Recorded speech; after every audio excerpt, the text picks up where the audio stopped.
The sound of metal scraping against stone echoes through the darkened cavern. Your torch flickers, casting dancing shadows across ancient walls as you approach what appears to be a treasure chest, gleaming with promise in the depths of the catacombs.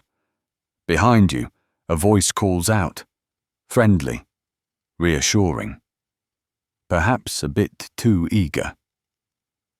Go on, take it. You've earned it, haven't you? The leather-clad figure grins, his bald head catching the torchlight, eyes twinkling with something you can't quite place. You reach for the chest, and in that moment of greed, that split second of trust, the world tilts. The ground vanishes. You're falling, tumbling through darkness as that familiar cackle rings out above you. You greedy guts, thought you could outwit me. Every age, it's the same. Human nature never changes. Welcome, law seekers, to another deep dive with Keen 7 Law, where today we unravel one of gaming's most enduring mysteries, a character who has transcended death, time, and even the boundaries between worlds themselves. Patches, the hyena, the spider, the untethered, has kicked players into pits, pushed them off cliffs, and locked them in deadly traps across multiple universes for over a decade. But here's what should keep you up at night. He's not just surviving these apocalyptic worlds, he's thriving in them. When gods fall and kingdoms crumble to ash, when the very fabric of reality tears apart at the seams, Patches endures. Not through strength or magical prowess, but through something far more unsettling. Consider this. Across the dying worlds of Lordran, Drangleic, Lothric, and now the lands between, countless heroes have fallen. Legendary warriors succumb to hollowing. Ancient dragons are slain. Even gods meet their end. Yet Patches, cowardly, treacherous Patches, appears in each of these realities, unchanged, undiminished, wearing that same knowing smirk as he sends another unsuspecting victim plummeting to their doom. This isn't mere game design convenience or fan service. There's something deeper at work here, something that speaks to the very nature of these interconnected worlds, and perhaps to the mind of their creator himself. Tonight, we're peeling back the layers of this eternal trickster's existence, examining evidence that spans from the mechanized battlefields of Armored Core to the cosmic horrors of Jahannam, from the crumbling ruins at the world's end to the golden grace of the Erd Tree. We'll explore why a character, defined by his cowardice, has outlived heroes, why his hatred of clerics transcends dimensional boundaries, and most importantly, what his immortality reveals about the fundamental rules governing these dark fantasy realms. The revelation waiting at the end of this journey might fundamentally change how you view not just Patches, but the entire cosmology of Miyazaki's interconnected multiverse. Because Patches isn't just immortal, he's untethered, and that word choice in Elden Ring tells us everything. Our story begins not in the medieval fantasy realms you might expect, but in the year 2008, among the towering mechanical warriors of Armored Core, for answer. Here, in a world of corporate warfare and giant mechs, we find our first documented encounter with the being who would become gaming's most persistent antagonist. In this dystopian future, pilots known as Lynx command massive armored cores in battles that determine humanity's fate. Among them operates a peculiar mercenary known simply as Patch the Good Luck. Even here, in this completely different genre, the DNA of the character is unmistakable. He's a mercenary who betrays his employers, switches sides when convenient, and most tellingly, survives where others fall. The mission where you encounter him is aptly named Defeat the Spirit of Mother Will, and Patch plays both sides, waiting to see who emerges victorious before choosing his allegiance. What makes this origin fascinating isn't just that Patches existed before the Souls series. It's that even in this radically different context, his core nature remains unchanged. Self-preservation above all else. Opportunism over honor. Survival through betrayal. These aren't learned behaviors developed through the harsh realities of dying medieval worlds. They're fundamental aspects of his being that transcend genre, setting, and even the basic rules of reality. If you're enjoying this deep dive into gaming's most notorious survivor so far, I'd genuinely appreciate if you'd hit that like button. It makes a real difference in helping this video reach fellow lore enthusiasts through YouTube's algorithm. Your support means everything and helps keep these in-depth explorations coming, allowing us to uncover the hidden connections that bind these dark worlds together. When Demon Souls emerged in 2009, Patches the Hyena materialized in the Shrine of Storms, and suddenly, the template was set. Here, the core elements crystallized into their iconic form. The bald head, gleaming with sweat and malice. The leather armor, practical and unadorned. The spear and great shield, tools of a pragmatist rather than a hero. Most importantly, that voice, wheedling, sincere, dripping with false concern right up until the moment of betrayal. "This is a divine blessing. You got greedy, didn't you?" he'd cry as players tumbled into carefully prepared traps. But Demon Souls introduced something else, something that would become central to understanding Patch's nature, his visceral, seemingly irrational hatred of clerics. When you first encounter him, he specifically asks if you're a cleric, and lying about it becomes your only path to temporary safety. This isn't mere prejudice or a character quirk. This antipathy toward the religious runs so deep it transcends dimensional boundaries. In every reality where Patches manifests, this hatred remains consistent, suggesting it's not learned, but somehow inherent to his very existence. The transition from demons, souls to dark souls brought us Trusty Patches, and the adjective is gloriously ironic. Nothing about Patches inspires trust, yet he constantly insists upon it. "I'm Trusty Patches. I've made a humble living since time immemorial." That phrase, time immemorial, takes on new significance when you realize he might be speaking literally.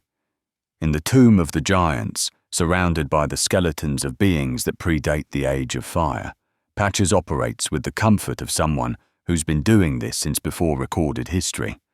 If you're finding value in unraveling these mysteries and exploring the darker corners of gaming lore, consider subscribing to support the channel and join our growing community of lore enthusiasts. Together, we're building something special here, a place where no secret stays buried and every mystery gets the investigation it deserves. Your support truly makes these deep investigations possible. The evidence for Patches' supernatural longevity becomes undeniable when you examine his relationship with clerics across games. It's not just that he dislikes them, he seems personally offended by their existence. Take Petrus of Thorolund in Dark Souls, a cleric who betrays his own companions, leaving them to die in the darkness. Patch's usual trap for the player occurs right after Petrus's betrayal, as if Patches is making a point. See, this is what your holy men truly are. He's not just punishing greed, he's exposing hypocrisy. The items Patches sells tell their own story. Cleric armor sets, holy talismans, divine blessings, all clearly taken from victims who fell into his traps. Yet there's something almost ritualistic about it. He doesn't just rob clerics. He redistributes their sacred items to anyone willing to pay, turning holy relics into mere commodities. It's defilement through commerce, a merchant's insult to religious authority. This pattern holds true even in Bloodborne, where Patches takes on his most alien form yet. In the Nightmare Frontier, he's not even human anymore.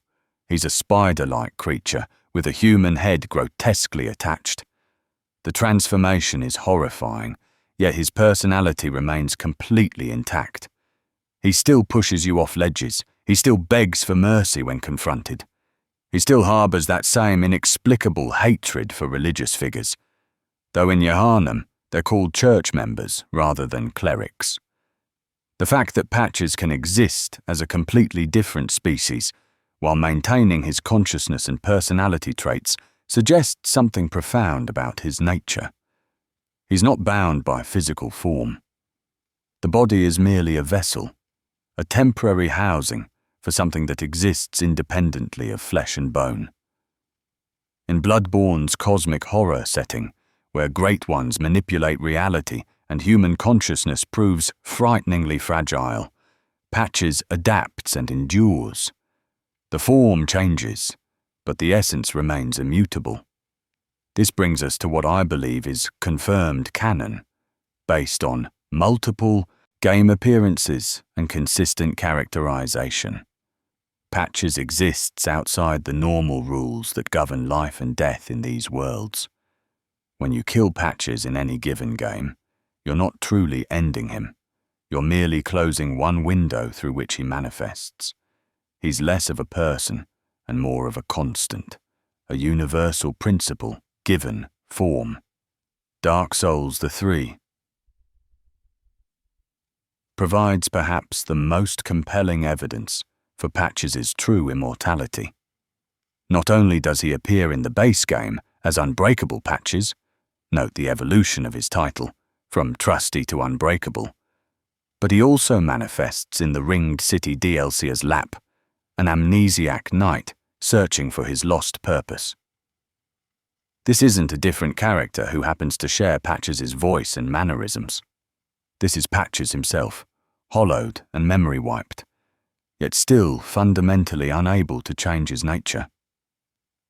The Lapp revelation deserves careful examination because it demonstrates something crucial about Patches' immortality. Even when stripped of his memories, even when he doesn't remember his own name or his centuries of trickery, the core behavioral patterns remain. He still positions himself near ledges.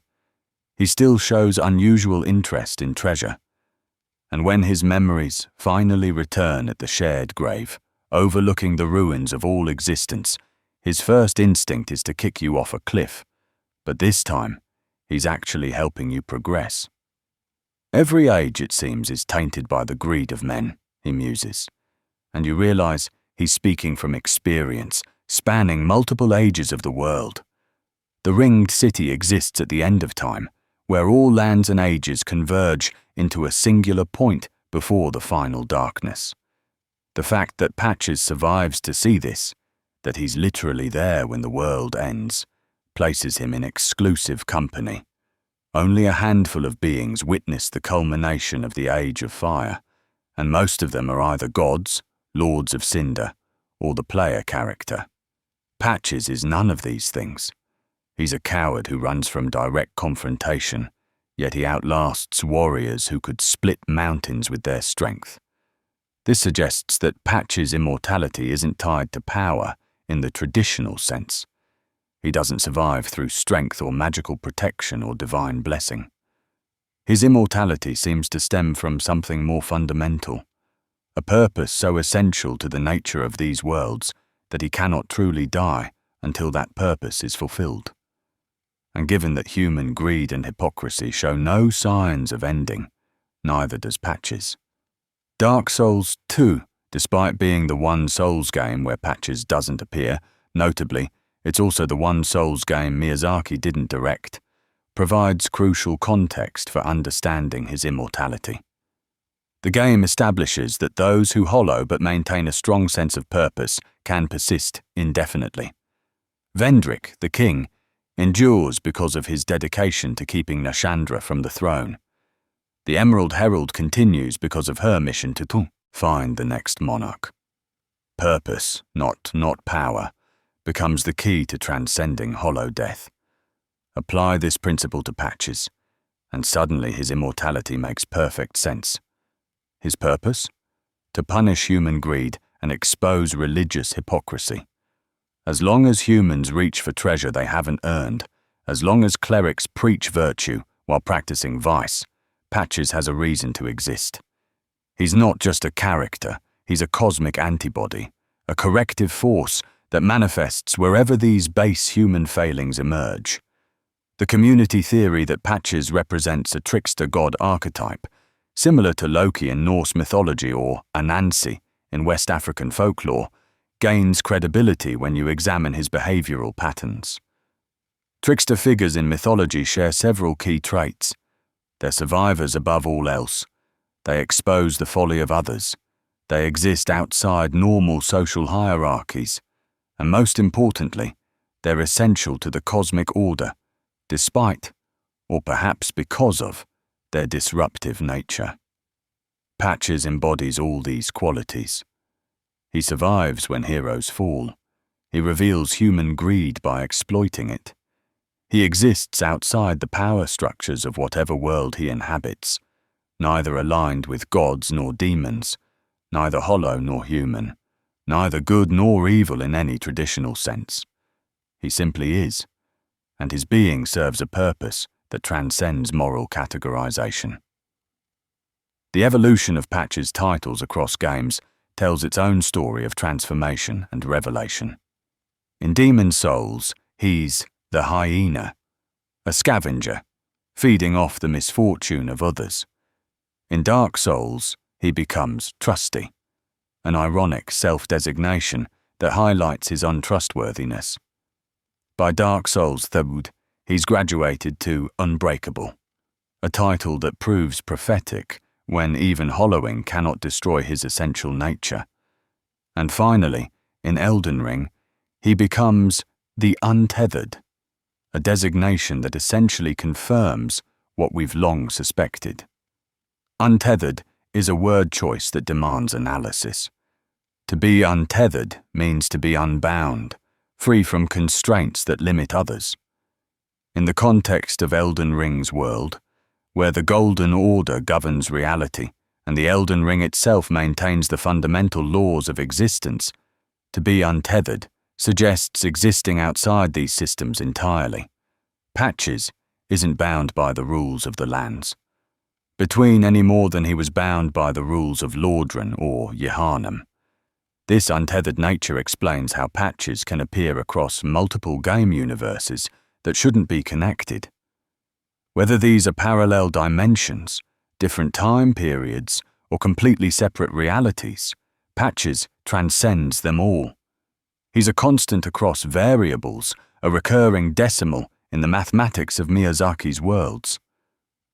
Every reality seems to generate its own version of Patches, or perhaps more accurately, Patches exists simultaneously across all realities, manifesting wherever conditions are right. The relationship between Patches and Hidetaka Miyazaki himself cannot be ignored when discussing this immortality. While never explicitly confirmed by From Software, the consistency of Patches' appearances in Miyazaki-directed games has led many in the community to interpret him as something of a creator's signature, appearing specifically in games he personally directs. This metatextual element adds another layer to Patches' immortality. He's immortal not just within the game worlds, but across the creative process itself. As long as Miyazaki creates these dark fantasy realms, Patches will find a way to manifest within them. This creator-creation relationship might be the key to understanding Patches' true nature. He's not just a character within these worlds, he's a commentary on them. Through Patches, Miyazaki speaks directly to players about the nature of greed, trust, and human folly. Every betrayal is a lesson. Every push off a cliff is a reminder that in these harsh worlds, naivety is punished and greed leads to downfall. The items that Patches sells across games form a catalogue of human failure. Each piece of cleric armor represents a holy warrior who fell to temptation. Every healing item or treasure map tells a story of someone who reached too far and paid the price. Patches doesn't just profit from these failures, He curates them, presenting them to the player as both opportunity and warning. Buy from him if you must, but remember where these items came from. In Elden Ring, Patch's role expands beyond his traditional trickery. He becomes involved with Volcano Manor, a faction dedicated to hunting Tarnished, yet he also provides you with items and information that genuinely help your journey.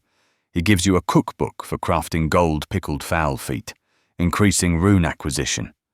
He points you toward the shaded castle, where the legendary Valkyrie's prosthesis can be found. These aren't tricks. They're genuine assistance, albeit delivered with his characteristic smirk. This evolution suggests that Patch's role in the cosmic order might be more complex than simple punishment for greed. Evidence suggests he functions as a test, a trial that players and characters must pass to prove their worthiness. Those who fall for his tricks were always going to fall for something. Better to learn the lesson from a survivable cliff than from a genuinely lethal threat. In this interpretation, Patches becomes almost pedagogical, a harsh teacher in the school of survival. The fact that Patches can be encountered multiple times across a single game, forgiven for his betrayals, and even become a merchant ally, reinforces this teaching role. He's not trying to kill you, not really. Death in these worlds is temporary after all. He's trying to educate you, to strip away your assumptions about trust and safety. Every encounter with Patches is a reminder to stay vigilant, to question motives, to never let greed override caution. This brings us to the Ringed City, and perhaps the most poignant moment in Patch's entire Tidstadar existence across all games. As Lapp, memory-wiped and purposeless, he helps you navigate the Ringed City with genuine companionship. He shares items. He provides information. He expresses vulnerability in wondering who he truly is. This is Patches without his memories, but with his fundamental nature intact, and what we see is fascinating. He still positions himself near cliffs, but now he pulls you back from them. The instinct to interact with ledges and gravity remains, but without his memories of malice, it manifests as protection. When his memories return at the shared grave, overlooking the vast expanse of ash and ruin that represents all of history, collapsed into a single point, Patches experiences what might be his one moment of genuine emotion. Every age, it seems, is tainted by the greed of men. Rubbish, to one such as I, devoid of all worldly wants. He kicks you, yes, but into the only path forward. For once, his betrayal is actually assistance. At the end of all things, when there's nothing left to steal and no one left to trick, Patches helps you because that's all that's left to do. This moment confirms canon that transcends individual games. Patches exists until the very end of time itself, when the age of fire finally gutters out, when the age of dark never comes, when everything collapses into the grey wasteland that might precede a new world's creation. Patches is there to witness it. He's outlasted the gods who seemed eternal. He's survived the heroes who seemed invincible. He's persisted through apocalypses that should have erased everything.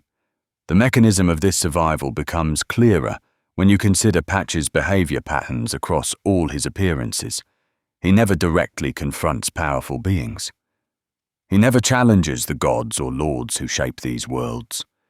He exists in the margins, in the spaces between great events, thriving on the small corruptions and minor greeds that persist, regardless of who rules or what age dawns. This positioning outside the main conflict ensures his survival. When gods war and ages end, Patches is safely elsewhere, setting up his next trap for an unsuspecting treasure hunter. The spider form Patches takes in Bloodborne deserves special attention because it might reveal the truth about his physical nature across all games. The Nightmare Frontier, where Spider Patches appears, exists outside normal reality. in a dimension where thought and form are malleable. The Patches manifests here as a spider, specifically keeping his human head, suggests his consciousness can inhabit any form that serves his purpose. The spider is perfect for Bloodborne's cosmic horror setting, patient, trap-laying, surviving through cunning rather than strength. But why a spider specifically? Spiders are among nature's most patient predators. They build traps and wait. They survive through efficiency, consuming only what they need.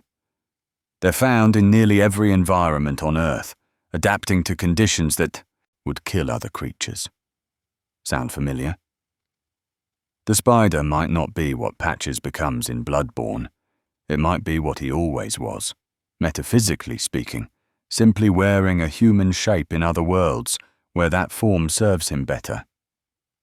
The community has long theorized about connections between different Miyazaki games, wondering if they share a multiverse or if certain elements transcend individual game boundaries. Patches is the strongest evidence for this connection. His presence suggests either that every Miyazaki world is connected at some fundamental level, or that certain concepts, certain necessary forces, manifest across all possible realities. Patches might be less of a person and more of a universal constant, like entropy or gravity, but given personality and form. This interpretation gains support from the way Patches interacts with the player character across games.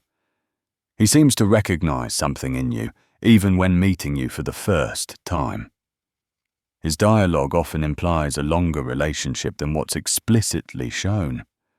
"We're just a couple of greedy fools, aren't we?" he says in Dark Souls 3, as if acknowledging a partnership that spans multiple lives and worlds. The player character, who also transcends death and persists through multiple cycles, might be the only being Patches truly considers an equal. The economic role Patches plays shouldn't be overlooked. In worlds where traditional commerce has largely collapsed, where most merchants are either dead or hollowing, Patches maintains a thriving business. He's possibly the most successful merchant across all these dying worlds, precisely because he sources his inventory through betrayal rather than traditional supply chains. This economic survival strategy ensures he always has resources, always has something to trade, always has a reason for others to keep him alive despite his nature. His inventory tells stories of civilizations and heroes long forgotten. The Katarina armor set in Dark Souls, sold by Patches, implies he's outlived and robbed the knights of that jovial nation. The various cleric vestments from different holy orders suggest he's been systematically targeting religious figures across multiple ages and kingdoms. Each item is a trophy, a proof of survival, a demonstration that Patches has outlasted another potential threat to his existence. Let's address what might be the most disturbing implication of Patches' immortality. He remembers everything.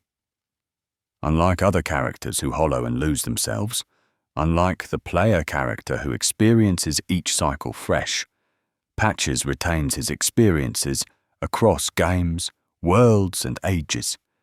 His dialogue suggests a cumulative knowledge that spans centuries or millennia.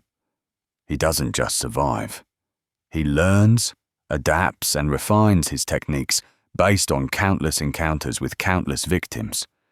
This accumulated knowledge makes Patches perhaps the most dangerous being in these worlds, not through power, but through sheer experience.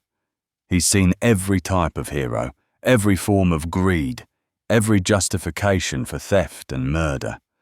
He's witnessed the rise and fall of kingdoms, the birth and death of gods, the cycling of ages from fire to dark and back again. Yet this knowledge hasn't driven him mad or hollow.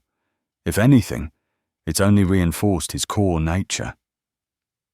The question of whether Patches can truly die remains deliberately ambiguous, even when you kill him in gameplay terms. His death animations are often theatrical, almost performative.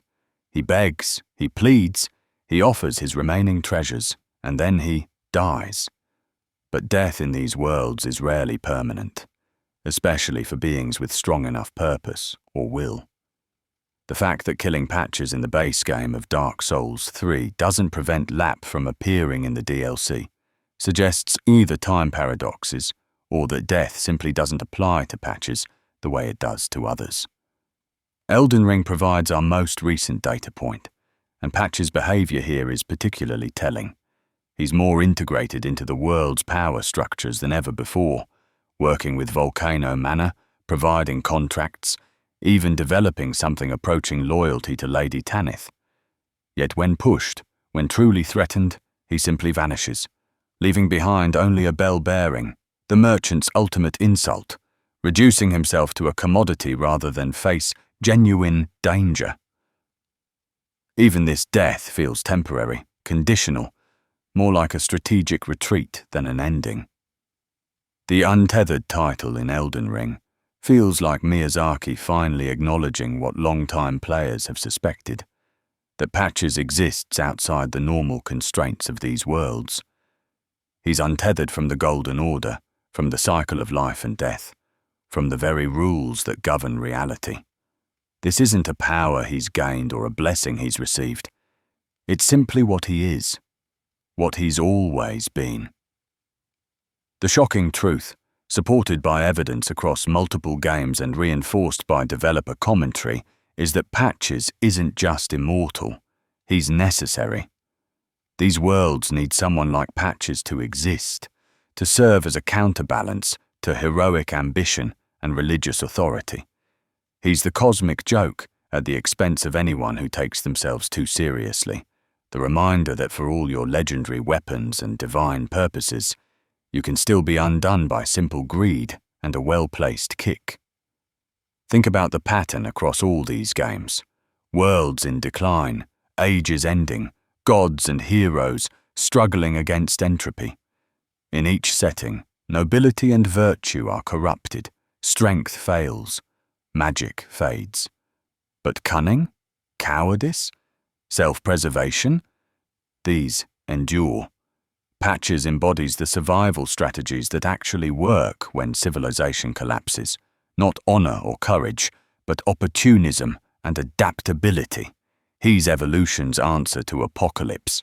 This is why Patches hates clerics so specifically and consistently. They represent the opposite survival strategy, faith in higher stormbetit powers, self-sacrifice for others, adherence to moral codes that don't bend with circumstances. To Patches, clerics are evolution's losers, clinging to principles that ensure their destruction. His vendetta against them isn't personal, it's philosophical, almost Darwinian. He's proving over and over that their way leads to death while his leads to survival. The relationship between Patches and the player evolves across multiple encounters in ways that suggest he sees you as different from his usual victims. You can forgive him repeatedly. You can buy from him, sell to him, even develop something approaching friendship. He's genuinely useful, providing items and information you can't get elsewhere. This transactional relationship, where both parties know the other is dangerous but choose to interact anyway, might be the only honest relationship in these games. You both know what you are, survivors willing to do whatever it takes. When Patches kicks you in Elden Ring at the subterranean shunning grounds, sending you toward the Three Fingers and the Frenzied Flame, is he trying to kill you or test you? The path he opens leads to one of the game's endings, a fundamental alteration of the world's fate. Did Patches know? Was this betrayal actually guidance? With Patches, the line between harm and help becomes increasingly blurred, especially as his actions often lead to progression despite seeming malicious. The fact that Patches appears in Armored Core, a game with completely different themes, settings, and even genre, confirms something crucial. Patches transcends not just individual worlds, but entire fictional frameworks. He can exist in fantasy or science fiction, in medieval or futuristic settings, because what he represents is universal. the opportunist, the survivor, the one who profits from chaos while others die for causes. This universality might explain why Miyazaki keeps bringing him back. Patches isn't fan service or mere tradition. He's a necessary component of these worlds' moral ecosystems.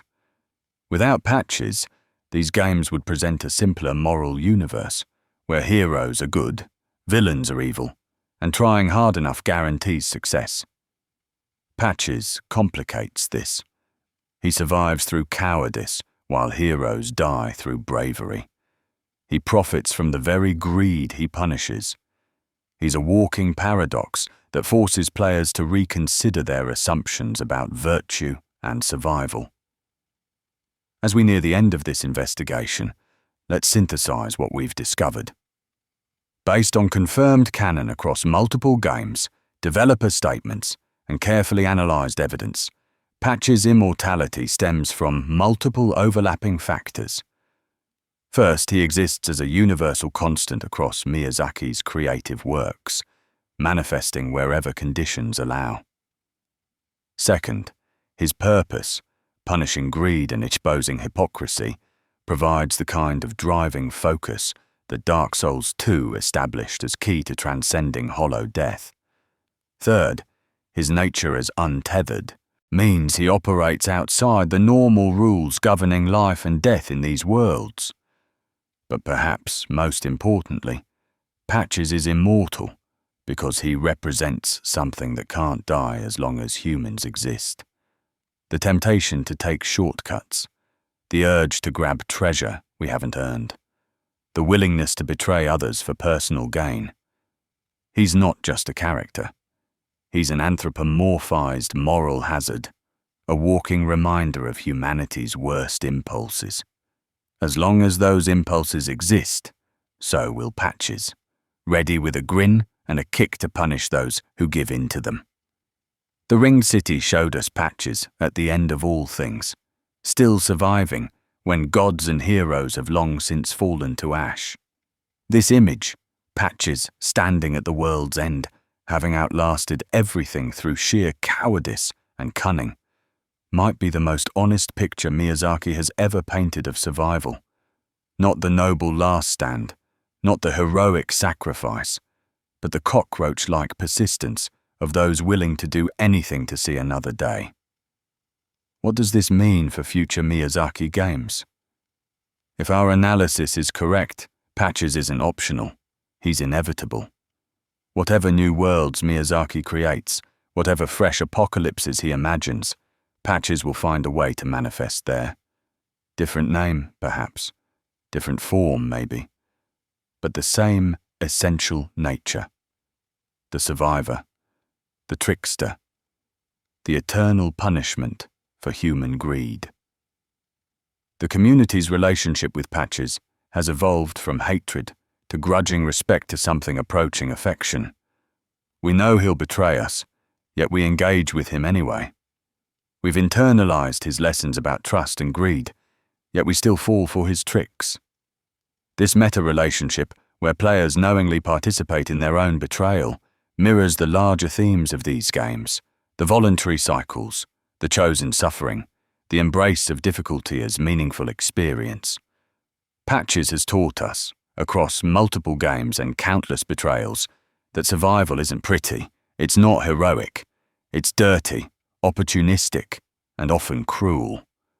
Yet in worlds where noble heroes hollow and brave warriors fall, Patches endures. His very existence asks uncomfortable questions. Is survival worth any cost? Is principle worth dying for? Is there honor in choosing death over compromise? These questions don't have easy answers, which is precisely why Patches continues to fascinate us. He's gaming's unlikely philosopher, teaching through betrayal, educating through exploitation. Every kick off a cliff is a lesson in vigilance. Every betrayal is a reminder that in these dark worlds, trust is a luxury few can afford. As we reach the conclusion of our journey through Patch's impossible history, spanning genres and generations, transcending death and time itself, we're left with a character who shouldn't exist, yet absolutely must. He's the necessary evil that makes good meaningful, the coward that makes bravery significant, the betrayer that makes trust valuable. Without Patches, these worlds would be simpler, perhaps easier, but ultimately less true to the human experience they're exploring. The shocking truth about Patches' immortality isn't just that he can't die. It's that we wouldn't want him to. He's become essential to the moral architecture of these games, a fixed point around which other characters and concepts orbit. Heroes rise and fall, ages begin and end, but Patches remains, grinning from the shadows, ready to teach another harsh lesson to another greedy fool. Thank you, fellow lore seekers, for joining me on this deep dive into one of gaming's most enduring mysteries. If this exploration of Patches' untethered existence has given you new perspective on your journeys through these dark worlds, please consider subscribing to the channel. Here at Keen 7 Lore, we're building a community of investigators unwilling to let any secret remain hidden, any mystery stay unsolved. Your support makes these comprehensive investigations possible and ensures that we can continue peeling back the layers of gaming's deepest lore. Remember, the next time Patches betrays you, and there will be a next time, you're not just falling into a pit. You're participating in a tradition that spans worlds, transcends death, and speaks to something fundamental about human nature itself. Until next time, watch your back, trust sparingly, and never, ever tell Patches you're a cleric.